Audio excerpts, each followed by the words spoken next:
I'm Walt Heyer, and when I went in 1983 for, quote, gender reassignment surgery as Walt, I came out of that surgery as Laura Jensen, female.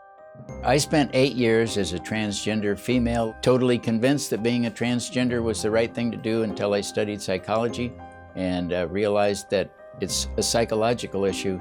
You don't need to change genders.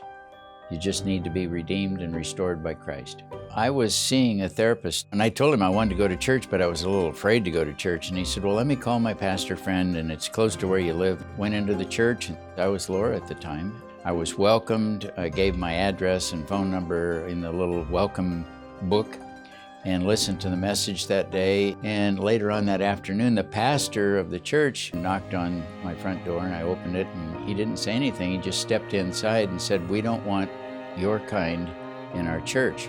I took a step back and he left, but I realized the next time that I went to a church, I was going to go in and actually see the pastor and ask him if it was okay if I came to church. I went to another church. I said, Pastor Jeff, I said, you know, I'm female, identified as a female, transgender. Are you going to try to change me back to being Walt? And he kind of leaned back in his chair and he said, no, he said, you know, my job is just to love you.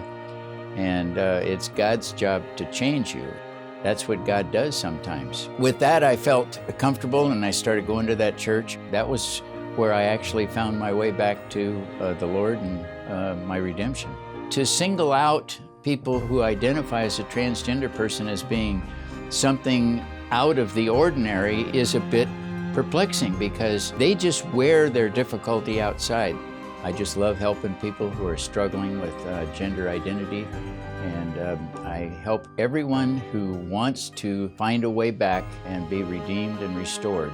I've been walking with somebody who was out in the LGBT world, was a transgender, and is now, through just gentle, kind dialogue, has now professed their faith in Christ and is now detransitioned. We have an opportunity to meet with these people head on and not abuse them, but to bring them to Christ. Once we realize that, instead of sending them away and telling them they're not right yet, that the broken people, the place for them is in the church. It's a hospital for broken people. That's what the church is.